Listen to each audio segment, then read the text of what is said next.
The magic നോവലിലേക്ക് ഏവർക്കും സ്വാഗതം. സുധാകർ മംഗളോദയത്തിൻ്റെ അമ്മ വീട് പാർട്ട് 23.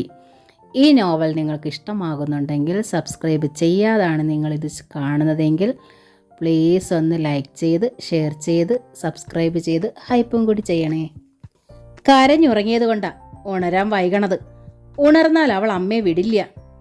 ഇല്ല മോനെ. നിഷേധത്തിൽ ടീച്ചർ മുഖം ചലിപ്പിച്ചു. ചച്ചുവിനെ ഉണർത്തി. അവളോട് പറയാതെ ഞാൻ പോവില്ല. പറയാതെ പോയാൽ എനിക്ക് സമാധാനം ഉണ്ടാവില്ല. ഞാൻ വീണ്ടും തിരിച്ചു വരേണ്ടി വരും. ആ കുഞ്ഞു മനസ്സിൻ്റെ സങ്കടം എനിക്കറിയാം. അവൾ കരഞ്ഞോട്ടെ, എന്നെ തടഞ്ഞോട്ടെ. രാത്രി കരഞ്ഞുറങ്ങിയതാ. അവൾ ഉണർന്നെണീറ്റട്ടെ, ഞാൻ പോവും. കരഞ്ഞുകൊണ്ട് അവർ അകത്തേക്ക് തിരിഞ്ഞു. വേണ്ടമ്മേ, ദയെ അറിയിച്ചു. അവൾ സുഖമായി ഉറങ്ങിക്കോട്ടെ. അമ്മയെ ഞങ്ങൾ കൊണ്ടുപോണില്ല. വിടർന്നു വിങ്ങുന്ന മിഴികളോടെയാണ് ടീച്ചർ മക്കളുടെ നേർക്ക് തിരിഞ്ഞത്. സത്യം. ആ ചുണ്ടു വിതുമ്പി. സത്യമാണോ മക്കളെ? സത്യാമേ, നന്മയാണ് പറഞ്ഞത്. രാത്രി കുട്ടി കരയാൻ തുടങ്ങിയതോടെ ഞങ്ങൾ തീരുമാനമെടുത്തിരുന്നു. അതോടെ അമ്മയെ പിരിഞ്ഞു പോണതിൻ്റെ സങ്കടത്തിലായിരുന്നു ഞങ്ങൾ. ഒട്ടും സങ്കടപ്പെടേണ്ട. ടീച്ചറുടെ കണ്ടമിടറി. നിങ്ങളെ ദൈവം കാത്തോളൂ. കാത്തില്ലെങ്കിലും ദൈവം ശിക്ഷിക്കരുതല്ലോ, ദേ പറഞ്ഞു. അത്രേ ഞങ്ങൾ ഓർത്തുള്ളൂ. ഇതിൽ എത്രയോ പ്രായമുള്ള കുട്ടികളാണ് ഞങ്ങൾക്ക്. ദേഹം നൊന്താലേ അവർ കരയാറുള്ളൂ. കുട്ടിക്കാലത്ത് വിശന്നാലും പെറ്റമ്മമാരെ പിരിഞ്ഞാലും അവർക്ക് സങ്കടമില്ല. ഫോൺ ചെയ്യുമ്പോഴൊന്നും അമ്മ അടുത്തില്ലാത്തതിൻ്റെ വ്യസനത്തെപ്പറ്റി അവർ പറയാറില്ല. ഇവിടുത്തെ വിശേഷങ്ങൾ തിരക്കും. അവിടെ കിട്ടാത്തത് എന്തെങ്കിലും ഇവിടെ ഉണ്ടെങ്കിൽ കൊണ്ടുവരണമെന്ന് പറയും. ഞങ്ങൾ മരിച്ചാലും അവർ കരയില്ല. ഔപചാരിക ദുഃഖം അഭിനയിക്കും. ഒരു പകലിൽ കൂടുതൽ അത് നീളേയുമില്ല. അത്ര തിരക്കിലാണവർ. ടീച്ചർ തിരിഞ്ഞ് നാരായണനെ നോക്കി. നാരായണൻ കണ്ണു തുടച്ചു. ഇവർ പറഞ്ഞത് സത്യമാണെങ്കിൽ ഞാൻ ചെന്ന് കുട്ടിയെ ഉണർത്തട്ടെ. എണീറ്റ ശേഷം ഞാൻ അവളെടുത്ത് പോയിട്ടില്ല. ഉണർന്നാൽ അവൾ കരയുമല്ലോ എന്ന പേടിയായിരുന്നു. ടീച്ചർ തിരിഞ്ഞ് അകത്തേക്ക് പോയി. നാരായണനെ നോക്കി നന്മ പുഞ്ചിരിച്ചു. നന്മയും ദയയും തന്ന അമ്മ ഞങ്ങളെ വളർത്തിയത്. ചിറ്റിലശ്ശേരിയിൽ നിന്ന് പോയതോടെ ഞങ്ങൾക്കതൊക്കെ കൈമോശം വന്നു. എന്നാലും സുമംഗല ടീച്ചറുടെ മക്കളല്ലേ ഞങ്ങൾ. അതുകൊണ്ട് അമ്മയെ ഞങ്ങൾ നാരായണനും ചച്ചുവിനും വിട്ടുതരിക. ഉണ്ണിയെ കൂടാതെ ഞങ്ങൾക്ക് ഒരു സഹോദരൻ കൂടി ഉണ്ടായിരിക്കണം. ഇടയ്ക്കിടെ വിളിക്കാം, അങ്ങോട്ടും വിളിക്കണം. എന്താവശ്യം ഉണ്ടായാലും അറിയിക്കണം. ഈ വീടൊന്ന് പുതുക്കണം.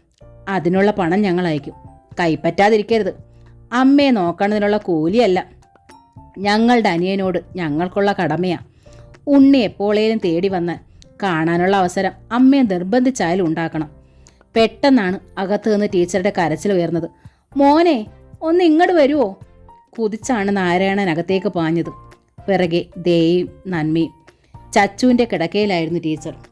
ചുട്ടുപൊള്ളണ ചൂടുണ്ടല്ലോ മോനെ കുട്ടിയുടെ ദേഹത്ത്. രാവിലെ ഞാൻ ഉണരുമ്പോൾ ചൂടൊന്നും ഉണ്ടായിരുന്നില്ല. ഉടനെ ഏതെങ്കിലും ഹോസ്പിറ്റലിൽ കൊണ്ടുപോകണമല്ലോ. മോളു. മകളെ തഴുകി പിടിച്ചുകൊണ്ട് നാരായണൻ വിളിച്ചു. കൺപോളകൾ ഒന്ന് പിടഞ്ഞെങ്കിലും ചച്ചു നല്ല മയക്കത്തിലായിരുന്നു. അതോടെ അയാൾ കുട്ടിയെ വാരിയെടുത്തു. ഞങ്ങൾക്കായി വരുത്തിയ വണ്ടിയിൽ പോവാം, നന്മ പറഞ്ഞു. ഞാനും കൂടെ വരാം. അമ്മയ്ക്ക് തുണയായി ദേട്ടത്തി ഇവിടെ നിന്നോളും. ഉമ്മറത്തെത്തിയതും അപ്പൻ്റെ കയ്യിൽ കിടന്ന് ചച്ചു ഒന്ന് പിടഞ്ഞു. എന്നിട്ട് കരഞ്ഞു. അപ്പാമ്മ പോവല്ലേ, അപ്പാമ്മ പോവല്ലേ. അപ്പോഴേക്കും ടീച്ചർ ഓടി ആ അരികിലെത്തി. എന്നിട്ട് കുട്ടിയെ വാരി പിടിച്ചു. അപ്പാമ്മ എങ്ങടും പോവില്ല മോളെ. മോളോടൊപ്പം അപ്പാമ്മ ഇവിടെ തന്നെയുണ്ട്. ആൻറ്റിമാരോട് ചോദിച്ചു നോക്ക്. അപ്പാമ്മ ഇവിടെ വിട്ടിട്ട് അവർ ദാ പോവുകയാ. പിന്നെന്തിനാ എൻ്റെ കുട്ടി കരയണത്? സരസ്വതി പെട്ടെന്ന് മിഴികൾ തുറന്നു. എല്ലാ മുഖങ്ങളിലൂടെ ആ കണ്ണുകൾ ചുറ്റി. വന്നായി കൈ പിടിച്ചു. അപ്പാമ്മ പറഞ്ഞത് നേരാടാ. ആൻറ്റിമാർ ദാ പോവുകയാ. ഇനി ഇങ്ങോട്ട് വരികയേയില്ല. പോരെ? ചച്ചു എടുത്തോളൂ അപ്പാമ്മേ. പിന്നെന്തിനാ അപ്പാമ്മ നുണ പറഞ്ഞത്? കുട്ടി ടീച്ചറെ നോക്കി. കൊണ്ടുപോണില്ലെന്നുള്ള കാര്യം നേരം പുലർന്ന ശേഷമാ ഇവർ പറഞ്ഞത്. അപ്പാമ്മ വിചാരിച്ചത് അപ്പാമ്മ ഇവർ കൊണ്ടുപോകുമെന്നാ. പെട്ടെന്ന് ചച്ചു അപ്പൻ്റെ കയ്യിൽ നിന്ന് ഊർന്നിറങ്ങി. എന്നിട്ട് ടീച്ചറെ കെട്ടിപ്പിടിച്ചു. എല്ലാവരും ചേർന്ന് എന്നെ പറ്റിക്കാൻ പറയല്ലോ. അല്ലമ്മോ, ടീച്ചർ കരഞ്ഞു. അപ്പാമ്മ ഇവിടുന്ന് എങ്ങടും പോണില്ല. എങ്കിൽ ഞാനിന്ന് സ്കൂളിലും പോണില്ല. പക്ഷേ ഡോക്ടറെ കാണാൻ പോണം, നന്മ പറഞ്ഞു. ദേഹത്ത് നല്ല ചൂടുണ്ട്. മരുന്ന് കഴിച്ചാലേ അത് കുറയൂ. എങ്കിൽ അപ്പാമ്മയും കൂടെ വരണം. ശരി, ടീച്ചർ സമ്മതിച്ചു. എങ്കിൽ നമുക്ക് എല്ലാവർക്കും ഒരുമിച്ച് പോകാം, ദേ പറഞ്ഞു. നിങ്ങളെ ഹോസ്പിറ്റലിൽ ഇറക്കിയിട്ട് ഞങ്ങൾ ആ വഴി പോയിക്കോളാം. അത് വേണ്ട ദേവപ്പൂ, നാരായണൻ അറിയിച്ചു. ഇവിടെ തൊട്ടരികിൽ ഒരു ഹോമിയോ ക്ലിനിക് ഉണ്ട്. ചച്ചുവിന് ഇണങ്ങുന്ന മരുന്ന് അതാ. ഒരു ഡോസ് അകത്തി എന്നാൽ മതി. തീ പോലെ പൊള്ളുന്ന പനിയും മാറും. സമയം കളയാതെ നിങ്ങൾ രണ്ടുപേരും പൊയ്ക്കോളൂ. ടാക്സി കാത്തു കിടക്കാൻ തുടങ്ങിയിട്ടും കുറേ നേരം ആയല്ലോ. ദേ ടീച്ചറെ ഒന്ന് നോക്കി. പൊയ്ക്കോളൂ മക്കളെ, അവർ തലയാട്ടി. എൻ്റെ ഒപ്പമുള്ളത് നമ്മുടെ ഉണ്ണി തന്നെയാ. നിങ്ങളൊന്നും കൊണ്ടും വിഷമിക്കേണ്ട. അതോടെ ദയയും നന്മയും ബാഗുകൾ എടുത്ത് ചുമലിൽ തൂക്കി കാറിൻ്റെ നേർക്ക് നടന്നു. അവർ കാറിൽ കയറിയതും അപ്പൻ്റെയും അപ്പാമ്മയുടെയും ഒപ്പം ചച്ചുവും കൈവീശി. പനി കുറഞ്ഞു കേട്ടോ, മകളെ തൊട്ടു നോക്കിയിട്ട് നാരായണ അറിയിച്ചു. ഇനിയിപ്പോൾ ഡോക്ടറെ കാണണോ? വേണം മോനെ, ടീച്ചർ നിർബന്ധിച്ചു. മനസ്സ് നന്നേ നൊന്തുണ്ടായ ചൂടാ. എന്നുവെച്ച് നിസ്സാരമായി തള്ളണ്ട. ഡോക്ടർ ഒന്ന് പരിശോധിച്ച് മരുന്ന് തരട്ടെ. വേഗം വരണം. അമ്മ ഇവിടെ കാത്തിരുന്നോളാം. ക്ഷീണം മാറാൻ ഇത്തിരി ചുക്കിട്ട വെള്ളവും അനത്താം. നടക്കുമോ നീ? നാരായണ മകളോട് തിരക്കി. അതോ ഞാൻ എടുക്കണോ? ഞാൻ നടന്നോളാപ്പാ. പക്ഷേ വേഗം വന്നിട്ട് എനിക്ക് അപ്പാമ്മയെ കെട്ടിപ്പിടിച്ച് കുറേ സമയം കിടക്കണം. അപ്പാമ്മയെ നിനക്ക് ഏതായാലും സ്വന്തമായി കിട്ടിയല്ലോ. സ്വന്തം മക്കളെയാ നീ അപ്പാമ്മയിൽ നിന്ന് അകറ്റി വിട്ടത്. അങ്ങനെയൊന്നും ചിന്തിക്കണ്ട മോനെ, നാരായണൻ ടീച്ചർ ആശ്വസിപ്പിച്ചു. ഇത് ഈ പ്രായത്തിൻ്റെ പ്രത്യേകതയാണ്. അപ്പനും അപ്പാമ്മയൊക്കെ അവർക്കിപ്പോൾ എല്ലാറ്റിലും വലുതാ. പക്ഷേ സ്കൂളിൽ ഉറ്റ ചങ്ങാതിമാരുണ്ടായി കഴിയുമ്പം അപ്പാമ്മയും അപ്പനുമൊക്കെ ബാധ്യതകളായി മാറും. ഇതൊക്കെ മനുഷ്യ നിയമമാണ്. എൻ്റെ മക്കൾക്ക് തന്നെ ഞാനിപ്പോൾ ഒരു ബാധ്യതയാണ്. അത് നിറവേറ്റാനുള്ള വേവലാതിയാണ് അവർ കാണിച്ചത്. എൻ്റെ മൂത്ത മോൾ അധികം വൈകാതെ ഒരമ്മുമ്മയായി മാറും. അമ്മ എന്ന ബാധ്യതയോർത്ത് അവൾ ഒടുവിൽ നിസ്സഹായയാവും. അപ്പോൾ വയസ്സായ ഞാനൊക്കെ എന്തിനാണ് ചെയ്യേണ്ടത്? ആർക്കും ഒരു ചുമടാവാതെ പറ്റുന്നത്രയും പ്രയോജനകരമായി ജീവിച്ചിട്ട് അരങ്ങൊഴിയുക. അതാ ഞാൻ പ്രാർത്ഥിക്കണത്. അമ്മ എന്തായാലും ഞങ്ങൾക്കൊരു ബാധ്യതയല്ല. അമ്മയ്ക്കതറിയാമല്ലോ. അമ്മ കൂടെ ഉള്ളതാ എൻ്റെയും ചച്ചുവിൻ്റെയും സന്തോഷം. അതറിയാവുന്നത് കൊണ്ടാണ് ഞാൻ ഇവിടെ നിൽക്കണതും. മോൻ പോയി ചച്ചുവിനെ ഡോക്ടറെ കാണിച്ചിട്ട് വരൂ. നടക്കാമെന്ന് പറഞ്ഞെങ്കിലും സുഖമില്ലാത്തത് കൊണ്ട് നിന്നെ ഞാൻ റോഡിലൂടെ നടത്തണില്ല. നാരായണൻ കുനിഞ്ഞു മകളെ വാരിയെടുത്തു. വലിയ പെണ്ണായി നീ. എടുത്തോണ്ട് നടക്കണത് നിന്റെ കൂട്ടുകാരാരെങ്കിലും കണ്ടാ സ്കൂളിൽ ചെല്ലുമ്പോൾ ശരിക്കും കളിയാക്കും. അപ്പോൾ എടുക്കണ്ടപ്പാ. താഴെ ഇറങ്ങാനായി ചച്ചു അപ്പൻ്റെ കൈകളിൽ കിടന്ന് കുതറി. നാരായണൻ ചിരിച്ചു. സാരയില്ലടാ, അപ്പൻ ഇപ്പോഴും നീ കുട്ടിയല്ലേ. തൈപ്പൂയത്തിന് നിന്നെ കഴുത്തിലെടുത്തോണ്ടല്ലേ അപ്പൻ കാവടി കാണിക്കാൻ കൊണ്ടുപോയത്. ഒരാണ്ടുകൂടി കഴിഞ്ഞാ അപ്പൻ പിന്നെ മോളെ എടുക്കില്ല. അന്നേരം നീ വലിയ പെണ്ണാവും. അപ്പം വലിയൊരു പെണ്ണിൻ്റെ അപ്പനുമാവും. അത് കഴിഞ്ഞാൽ പിന്നെ വയസ്സായ അപ്പനെ മോളെടുത്തോണ്ട് നടക്കണം. പോ അപ്പാ. ചച്ചുവിന് നാണം വന്നു. റോഡിലെത്തിയപ്പോൾ നാരായണ മകളെ നിലത്തിറക്കി. അപ്പൻ നിവർത്തിപ്പിടിച്ച കുടക്കീഴിൽ അപ്പൻ്റെ കൈ പിടിച്ചാണ് ചച്ചു നടന്നത്. നന്ദന എന്ന ലേഡി ഡോക്ടർ അവളെ വിശദമായി പരിശോധിച്ചു. ഒന്നുകിൽ ഇവൾ എന്തേലും കണ്ട് പേടിച്ചിട്ടുണ്ടാവും, അല്ലെങ്കിൽ പോറ്റി ഇവളെ തല്ലിയിട്ടുണ്ടാവും. നന്നായി കരഞ്ഞ ലക്ഷണമുണ്ട്. തൊണ്ടയിൽ സ്ക്രാച്ചും. നടന്ന സംഭവങ്ങൾ നാരായണൻ വിശദീകരിച്ചു. ഡോക്ടർ മരുന്നുകൾ നൽകി. ഇവൾ വലിയ സെന്റിമെന്റലാണെന്ന് എനിക്കറിയാം. അമ്മയില്ലാത്ത കുട്ടികൾ ഇങ്ങനെ തുടങ്ങിയ അപ്പ കഷ്ടത്തിലാവില്ലേ ചച്ചു? മറുപടിയില്ലാതെ സരസ്വതി മുഖം കുനിച്ചു. തിരികെ വീട്ടിലെത്തിയപ്പോഴേക്കും അവളുടെ പനി പൂർണ്ണമായി വിട്ടകന്നിരുന്നു. അല്പം കഞ്ഞി കുടിച്ചിട്ട് ചച്ചു അപ്പാമ്മയെ കെട്ടിപ്പിടിച്ച് ആ മടിയിൽ മുഖം വെച്ച് കിടന്നു. ടീച്ചറുടെ മനസ്സ് സ്വന്തം പെൺമക്കളുടെ പുറകെയായിരുന്നു. പാവാടയും ധാവണിയും ചുറ്റിയ കൗമാരക്കാരായി അവർ അമ്മയുടെ കണ്ണിൽ മുന്നിലെത്തി. ദയെ കാണാൻ ആദ്യമായൊരു ചെറുപ്പക്കാരൻ ഇല്ലത്തെത്തുന്നു. എനിക്കിപ്പോൾ പെൺകൊട വേണ്ട. അമ്മയെ പിരിഞ്ഞ് ഞാൻ എങ്ങടും പോവില്ല. അന്ന് രാത്രി മുഴുവൻ അവൾ മടിയിൽ കിടന്ന് ഏങ്ങലടിച്ച് കരഞ്ഞു. എഞ്ചിനീയറിങ്ങിന് പഠിക്കുന്ന കുട്ടി ഇങ്ങനൊരു പൊട്ടിക്കാളിയായല്ലോ എന്നോർത്ത് ടീച്ചർ അന്ന് വല്ലാതെ വ്യസനിച്ചു. എന്നാൽ മൊതകുടിക്ക് എത്തിയപ്പോഴേക്കും പഴയതിലും തൻ്റെടവും തൻപൊരുമയുമുള്ള ഒരു യുവതിയായി മാറിയിരുന്നു അവൾ. നന്മ പക്ഷെ ചെറുതിലേ തൊട്ടേ തനിക്ക് പോന്നവളായിരുന്നു. നിമിഷങ്ങൾ കൊണ്ട് എത്ര വലിയ പ്രശ്നങ്ങൾക്കും തീരുമാനമെടുക്കും. സ്വന്തവും ശക്തവുമായ മറുപടി ആരുടെ മുഖത്ത് നോക്കി പറയും. തിരുവനന്തപുരത്ത് ശ്രുതി ജോലി ചെയ്യുന്ന ഹോസ്പിറ്റലിൻ്റെ പോർച്ചിലെത്തി ടാക്സിയിൽ നിന്ന് ഇറങ്ങിയതും ദയയും നന്മയും അമ്മയെ നാരായണൻ്റെ മൊബൈൽ നമ്പറിലേക്ക് വിളിച്ചു. ഫോൺ അമ്മയെ ഏൽപ്പിച്ച് നാരായണൻ അമ്പലത്തിലേക്ക് പോയിരുന്നതിനാൽ ടീച്ചർ തന്നെയാണ് കോൾ എടുത്തത്. ഞങ്ങളിവിടെ ഹോസ്പിറ്റലിൽ എത്തി അമ്മേ. ഉണ്ണിയെ കണ്ട ശേഷമേ താമസിക്കുന്ന ഹോട്ടലിലേക്ക് പോകൂ. അമ്മയുടെ ധർമ്മസങ്കടം ഉണ്ണിയുടെ അടുത്ത് പറയണേ കുട്ടി. ടീച്ചർ കേണു. അമ്മയോട് ക്ഷമിക്കണമെന്നും പറയൂ. നിങ്ങളും ഈ അമ്മയോട് ക്ഷമിക്കണം. അമ്മ ഞങ്ങളോടാ ക്ഷമിക്കേണ്ടത്, ഞങ്ങളുടെ ഇടുങ്ങിയ മനസ്സുകളോട്. ഏതായാലും അമ്മയെ കണ്ടു, സുഖമായിരിക്കണു എന്നല്ലാതെ ഒന്നും ഞാനിപ്പോൾ ഉണ്ണിയോട് പറയണില്ല. എല്ലാം സാവധാനം ശ്രുതി അറിയിച്ചോളൂ. എപ്പോഴാ നിങ്ങൾ ഗൾഫിനും അമേരിക്കയ്ക്കൊക്കെ പോകുന്നത്? ഞങ്ങൾക്കിനി എപ്പോൾ വേണേലും പോകാമല്ലോ.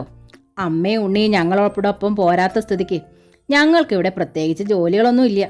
ഇനി പാക്ക് ചെയ്യേണ്ട താമസമേ ഉള്ളൂ. പോകുന്ന ദിവസം ഒന്ന് വിളിക്കുമല്ലോ. ഈ നമ്പറിൽ വിളിച്ചാൽ മതി. ഈ ഫോൺ അമ്മ എടുത്തോളൂ എന്നാ ആ മോൻ പറഞ്ഞിരിക്കണത്. വിളിക്കാം അമ്മേ. നന്മ കോൾ അവസാനിപ്പിച്ചു. അപ്പോഴേക്കും ദയ ടാക്സി ഫെയർ കൊടുത്ത് വന്ന വണ്ടി പറഞ്ഞയച്ചിരുന്നു. വണ്ടിയിൽ ചാഞ്ഞു കിടന്നുറങ്ങുമ്പോൾ ഒന്നും അറിയണ്ട അവൾ പറഞ്ഞു. ഭൂമിയിലെടുത്ത് കാലെടുത്ത് കുത്തുമ്പോഴാ സത്യം മുന്നിൽ നിന്ന് ഇളിച്ചു കാട്ടണത്. പെറ്റമ്മ ഏതോ ഒരു വീട്ടിൽ ആശ്രിതയായി, ഉണ്ണി ആശുപത്രിയിൽ, നമ്മൾ 2 പെൺമക്കൾ നിരാശ്രയരായി പെരുവഴിയിൽ. അമ്മ എന്തൊക്കെ പറഞ്ഞാലും എനിക്ക് ഈ അനാഥത്വം താങ്ങാനാവണില്ല കുട്ടി. താങ്ങണമേട്ടത്തി. നന്മ ദയെ ചേർത്ത് പിടിച്ചു. ഇത്തിരി ചെറുപ്പമെങ്കിലും നമുക്കിപ്പോൾ ബാക്കിയുണ്ടല്ലോ. കുറച്ച് കഴിയുമ്പോൾ അതുകൂടി തീരും. പിന്നെ നമ്മൾ എന്തു ചെയ്യും? പോയാൽ ഞാനിനി ഈ നാട്ടിലേക്ക് വരില്ല. അവിടെങ്ങാൻ കിടന്ന് മരിക്കാലോ. നന്മ മറുപടി ഒന്നും പറഞ്ഞില്ല. ഉണ്ണിയുടെ കിടക്കക്കരിയിൽ കാവലെന്നോണം ശ്രുതി ഇരിക്കുന്നുണ്ടായിരുന്നു. കുട്ടി ലീവിലാണോ? ദേ തിരക്കി. അതെ, പ്രശാന്ത് ഡിസ്ചാർജ് ആവും വരെ ഞാൻ ലീവിലായിരിക്കും. ഇയാൾക്ക് ഭ്രാന്താണോ പോളുമാരെ? അസഹ്യതയുടെ സ്വരത്തിൽ ഉണ്ണി പറഞ്ഞു. ഇങ്ങനെ എൻ്റെ അരികത്തിരിക്കേണ്ട കാര്യമൊന്നുമില്ല. എഴുന്നേറ്റ് നടക്കാൻ വയ്യെങ്കിലും എനിക്കിപ്പോൾ കുഴപ്പമൊന്നുമില്ല. ഇയാൾ വെറുതെ ലീവ് കളയേണ്ട കാര്യമെന്താ ഇപ്പോൾ? മനസ്സോടെ ചെയ്യുന്നതല്ല, ഒക്കെ പ്രായശ്ചിത്തത്തിൻ്റെ ഭാഗമാണ്. അതാ എനിക്ക് സഹിക്കാത്തത്. കണ്ണ് നിറഞ്ഞെങ്കിലും ശ്രുതി ശബ്ദിച്ചില്ല. നീ ഇങ്ങനെ വഴക്കുണ്ടാക്കാൻ തുടങ്ങിയാൽ ഞങ്ങൾ വന്ന വഴി ഇറങ്ങി പോവുമേ. നന്മ താക്കീത് നൽകി. ഇല്ല, ഞാനൊന്നും പറയണില്ല. ഉണ്ണി നിശബ്ദനായി. ചിറ്റിലശ്ശേരിയിലെ ആ 16 കെട്ട് നിങ്ങൾ കണ്ടോ ഓപ്പോളുമാരെ? ശ്രുതി ചോദിച്ചു. റിസോർട്ടുകാർ അതിൻ്റെ പണി തുടങ്ങിയിട്ടില്ലല്ലോ, ഇല്ലേ? ഞങ്ങൾ അവിടേക്ക് പോയില്ല മോളെ. ദേ കുറ്റബോധത്തോടെ ഏറ്റുചൊല്ലി. വേണുമാമയുടെ വീട്ടിലല്ലാതെ ഒരിടത്തും ഞങ്ങൾ പോയില്ല. എന്തിനെ മോൾ തിരക്കിയത്? എനിക്ക് ആ 16 കെട്ടും വളപ്പും തിരിച്ചെടുക്കണമെന്നുണ്ട്. അത് തിരികെ അമ്മയ്ക്ക് നൽകാതെ എൻ്റെ പാവം തീരില്ല. അതൊരിക്കലും നടക്കാൻ പോണില്ല. ഉണ്ണി പ്രതിജ്ഞ തെറ്റിച്ചു. രജിസ്ട്രേഷൻ കഴിഞ്ഞ ഉടൻ അവരത് ഇടിച്ചു പരത്തി പണി തുടങ്ങി കഴിഞ്ഞിരിക്കും. ഞങ്ങൾ എത്രയും പെട്ടെന്ന് മടങ്ങാം ഉണ്ണി, ദേ പറഞ്ഞു. അതാ നന്ദ്. കുട്ടികളെയും നമ്പൂതിരിമാരെയും പിരിഞ്ഞു നിങ്ങളിവിടെ ഗതി കിട്ടാത്ത പ്രേതങ്ങളെ പോലെ അലയേണ്ട ഒരു കാര്യമില്ല. ഉണ്ണി മുഖം തിരിച്ചു. ശ്രുതി അരികിലില്ലാത്ത ഒരു ദിവസം ഉണ്ണിയെ വന്ന് കണ്ടു. ദയയും നന്മയും യാത്ര പറഞ്ഞു. ഒരപേക്ഷയെ ഞങ്ങൾക്കുള്ളൂ. നന്മയാണ് അറിയിച്ചത്. ശ്രുതിയോട് നീ പൊറുക്കണം. കുട്ടികൾക്ക് വേണ്ടി അമ്മയുടെ ആഗ്രഹമാണത്. യാത്ര പറഞ്ഞപ്പോൾ അമ്മ നിന്നോട് പറയാൻ ആവശ്യപ്പെട്ടതാണ്. അതമ്മ നേരി വന്ന് ആവശ്യപ്പെടട്ടെ. അതുമാത്രമായിരുന്നു ഉണ്ണിയുടെ മറുപടി. പിറ്റേന്ന് തന്നെ സഹോദരിമാർ 2 പേരും തങ്ങളുടെ താവളങ്ങളിലേക്ക് പറന്നു. അന്ന് വൈകുന്നേരം പക്ഷേ ഉണ്ണിക്കൊരു വിശിഷ്ട സന്ദർശക എത്തി. പോലീസ് എസ്കോർട്ടോടെ ഒരു സുന്ദരിയായ യുവതിയായിരുന്നു എത്തിയത്. സാരിയാണ് ധരിച്ചിരിക്കുന്നതെങ്കിലും 20ഓ 21ഓ വയസ്സ് മാത്രം തോന്നിക്കുന്ന ഒരു കുട്ടി. എവിടെയോ കണ്ടൊരോർമ്മ ഉണ്ണിയുടെ മനസ്സിലൂടെ കടന്നുപോയെങ്കിലും അയാൾക്കാളെ മനസ്സിലായില്ല. ശ്രുതി പക്ഷേ അങ്ങനൊരു കുട്ടിയെ മുൻപ് കണ്ടിട്ടേയില്ല. സംശയത്തിൽ ഉണ്ണി ഒന്ന് നോക്കിയ ശേഷം അവൾ ആരാഞ്ഞു. മനസ്സിലായില്ലേ? എൻ്റെ പേര്. പെൺകുട്ടി മന്ദഹസിച്ചു. സാരമതി. സാരമതി എന്ന് കേട്ടതും പ്രശാന്ത് ഒന്നും വല്ലാതെയായി. അമ്മയുടെ മുഖമാണ് അയാളുടെ കൺമുന്നിൽ തെളിഞ്ഞത്. ശ്രുതിയുടെ ഓർമ്മയിലേക്ക് ചിതറി വീണത് ഉള്ളടക്കമൊഴിഞ്ഞ കുറേ പോസ്റ്റൽ എൻവലപ്പുകളും. പ്രശാന്താണ് അതുമായി വന്ന് തന്നെ ചോദ്യം ചെയ്തത്. പെറ്റമ്മയ്ക്ക് വേണ്ടി ആ കുറ്റമേറ്റതും ആ കയ്യിൽ നിന്നുള്ള ആദ്യ പാരിതോഷികം മുഖത്തും വീണു. അന്നത്തെ എൻവലപ്പുകളിൽ ഫ്രം അഡ്രസ്സിൽ രേഖപ്പെടുത്തിയിരുന്ന പേര് ഈ യുവതിയുടേതാണ്. ഇപ്പോൾ എനിക്ക് മനസ്സിലായി കുട്ടിയെ. ശ്രുതി നടന്നു എന്ന് സാരമതിയുടെ കൈ കവർന്നു. സാരമതി എന്നോട് ക്ഷമിക്കേണ്ടതാണ്. കാരണം കുട്ടിയോട് ഞാൻ വലിയൊരു തെറ്റ് ചെയ്തിരിക്കുന്നു. പ്രശാന്തിൻ്റെ അമ്മയ്ക്ക് കുട്ടികൾ അയച്ച കത്തുകളൊന്നും ഞാൻ കൊടുത്തിരുന്നില്ല. കവർ പൊട്ടിച്ച് അതെല്ലാം വായിച്ചിട്ട് ഞാൻ നശിപ്പിച്ചു കളഞ്ഞു. സാരമതിയുടെ മുഖം മങ്ങി. ഒരു നിമിഷം കൊണ്ട് ആ വിഷമം അവസാനിക്കുകയും ചെയ്തു. സാരമില്ല ഡോക്ടറെ, പറ്റിയ അബദ്ധം തുറന്നു പറയാനുള്ള മനസ്സ് കാണിച്ചല്ലോ. ചിറ്റിലശ്ശേരിയിൽ നിന്നാണ് ഞാൻ ആ കത്തുകൾ അയച്ചത്. ഭാഗ്യത്തിന് ഇപ്പോൾ ഞാൻ തിരുവനന്തപുരത്താണ്. അതുകൊണ്ടിനി സൗകര്യപൂർവ്വം ചെന്ന് ടീച്ചറെ കാണാമല്ലോ. ആ മറുപടി കേട്ട് ശ്രുതി തിരിഞ്ഞ് പ്രശാന്തിനെ നോക്കി. അബദ്ധമല്ല എൻ്റെ ഭാര്യ ചെയ്തത്, കിടക്കയിൽ കിടന്നുകൊണ്ട് പ്രശാന്ത് പറഞ്ഞു. അക്ഷന്തവ്യമായ തെറ്റാണ്. കത്ത് നശിപ്പിച്ചതല്ല തെറ്റ്. ഇയാളുടെ വൃത്തികെട്ട അമ്മ ചെയ്ത തെറ്റ് മറച്ചു വെച്ച് ആ സ്ത്രീയെ പരിശുദ്ധയാക്കിക്കൊണ്ട് സ്വയം ആ കുറ്റമേറ്റത്. ശ്രുതിയിൽ നിശബ്ദമായൊരു നടുക്കമുണ്ടായി. താനേ ആ മുഖം താണു. പരിഹാസമായിരുന്നു പ്രശാന്തിൻ്റെ മുഖത്ത്. എനിക്കത് മനസ്സിലായില്ലെന്നാണോ വിചാരം? ശ്രുതി ശബ്ദിച്ചില്ല. തങ്ങളുടെ ആരുമല്ലാത്തൊരു കുട്ടിയുടെ മുൻപിൽ വെച്ച് ഭർത്താവ് വഴക്കിടുന്നതിനാൽ അവൾക്ക് അപമാനം അനുഭവപ്പെട്ടു. സാരമതിയുടെ അവസ്ഥ അതിലും ദയനീയമായിരുന്നു. പ്രശാന്തിന് പക്ഷേ കൂസലില്ലായിരുന്നു. സാരമതി ഇപ്പോൾ തിരുവനന്തപുരത്താണോ ജോലി ചെയ്യുന്നത്? അയ്യോ, അവൾ ഒന്ന് ചുരുങ്ങിക്കൂടി. ജോലി കിട്ടാനുള്ള യോഗ്യതയൊന്നും എനിക്കായിട്ടില്ല. BA സെക്കൻഡ് ഇയർ ആയതേ ഉള്ളൂ. മലയാളമാണ്. പഠിക്കാനൊക്കെ ഞാനൊരു മണ്ടിയാ, ടീച്ചർക്കതറിയാം. അപ്പോൾ പിന്നെ കുട്ടി ഇവിടെ എന്ത് ചെയ്യുന്നു? പ്രശാന്തിൻ്റെ പുരികം ചൊളിഞ്ഞു.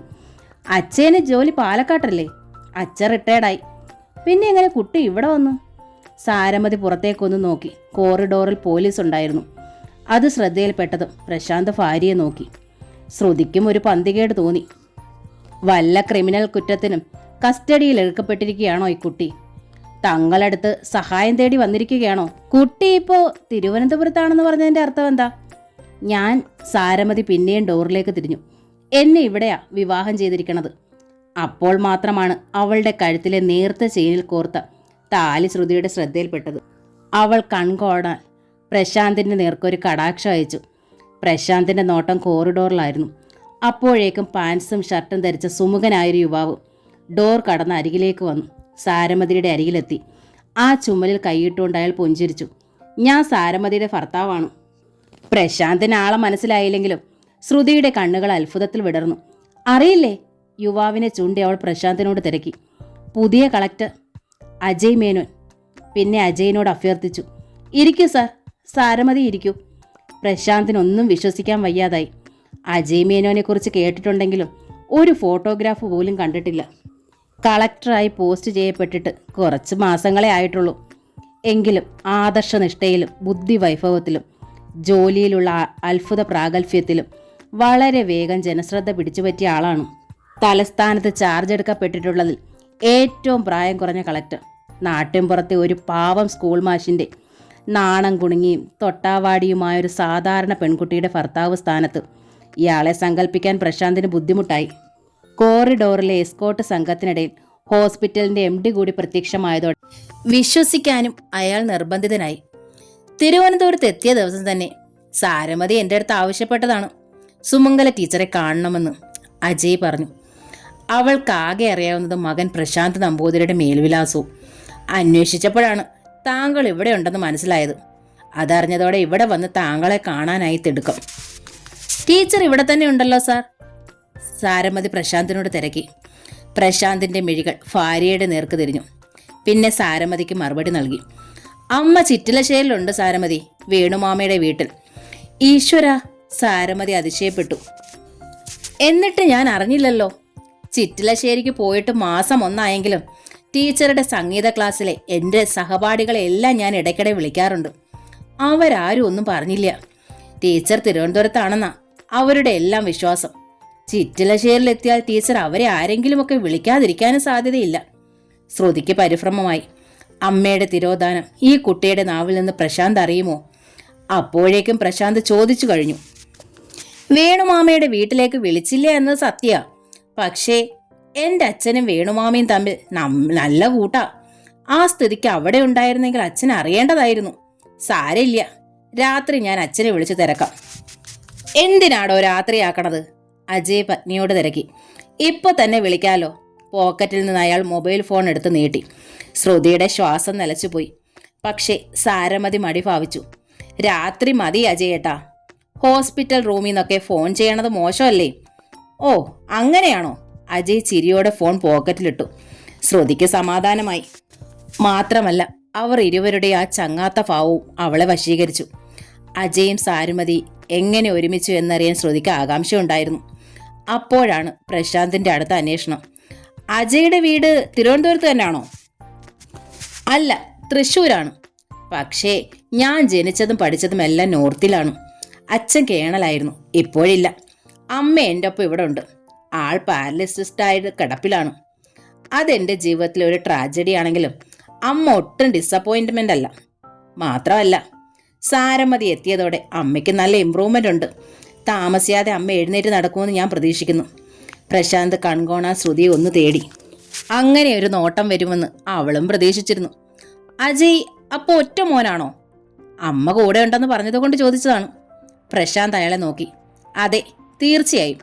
പക്ഷേ ഒറ്റ മോനല്ലെങ്കിലും അമ്മയെ ഞാൻ എൻ്റെ ഒപ്പം തന്നെ നിർത്തുമായിരുന്നു. ഞങ്ങൾ അത്ര ക്ലോസ് ആണ്. പക്ഷേ സാരമതി വന്ന ശേഷം എൻ്റെ സ്ഥാനം പോയിരിക്കണു. അമ്മ എന്തിനും ആദ്യം വിളിക്കുക ഇവളെയാണ്. എനിക്കിപ്പോൾ അസൂയ പോലും തോന്നാറുണ്ട്. അജയ് ചിരിച്ചു. പ്രശാന്തിൻ്റെ കണ്ണുകൾ ഈറനായി. ശ്രുതിയുടെ മുഖം താണു. അജയ് തുടർന്നു. അതിൽ അതിശയിക്കണ്ട. ഇവളെക്കുറിച്ച് ആദ്യം പറഞ്ഞതും പ്രപ്പോസ് ചെയ്തതും അമ്മയാണ്. അതെങ്ങനെ? പ്രശാന്ത് തന്നെയാണ് ചോദിച്ചത്. അമ്മയ്ക്ക് സാരമതി അറിയാമായിരുന്നോ? അതൊരു കഥയാണേട്ടാ.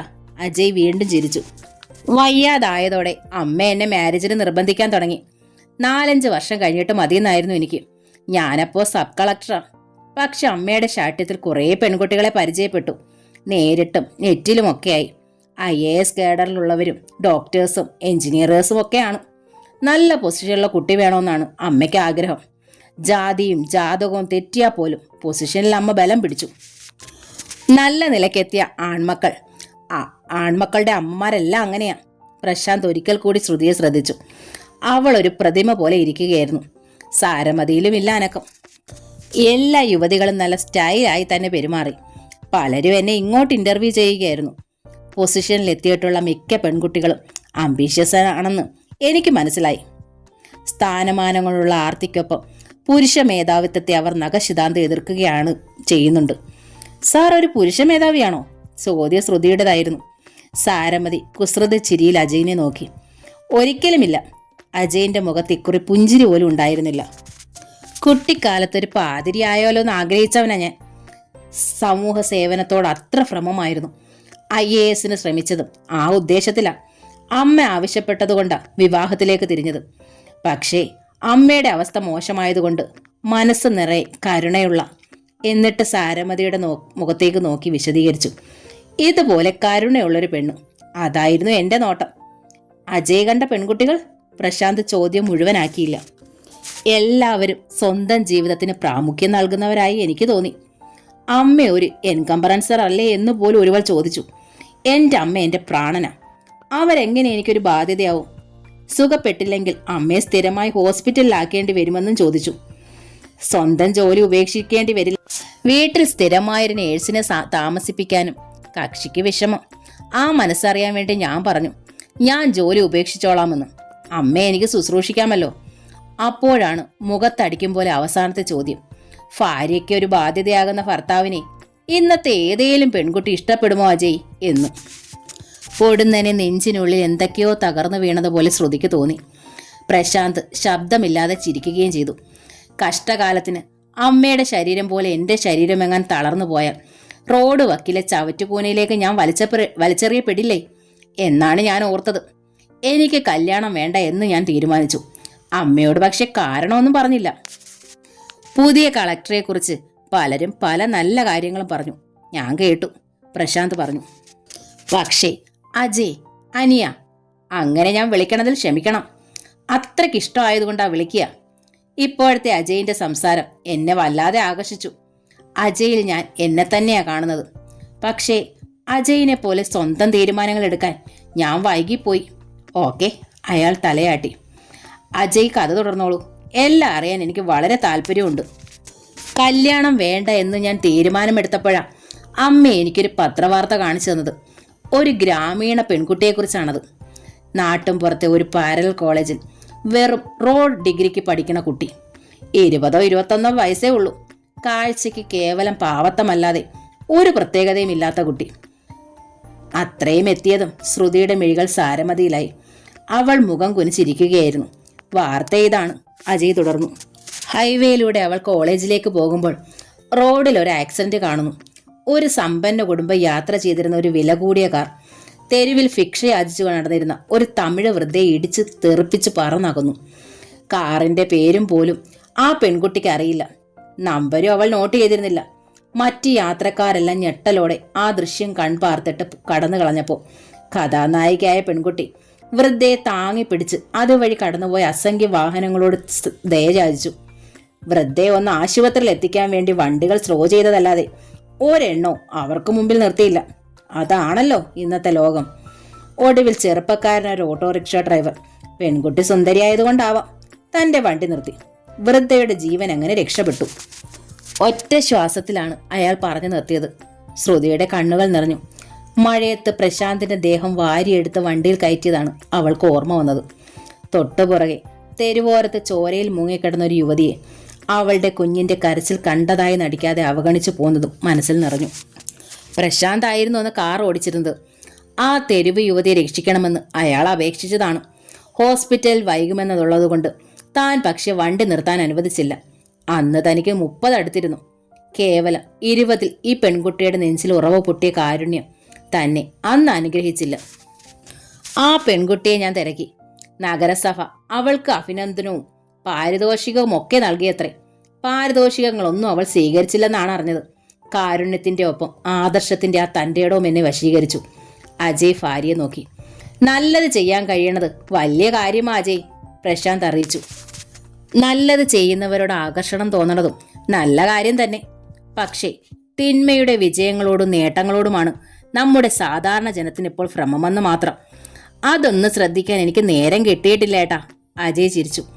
എന്നിട്ട് സാരമതി ഒന്നുകൂടി കടാക്ഷിച്ചിട്ട് തുടർന്നു. ആ പത്രവാർത്ത കണ്ട് 2 ആഴ്ച കഴിഞ്ഞപ്പോൾ ഞാൻ അമ്മയോട് തിരക്കി, ഈ പെൺകുട്ടിയെ ഞാൻ കല്യാണം കഴിക്കട്ടെ എന്ന്.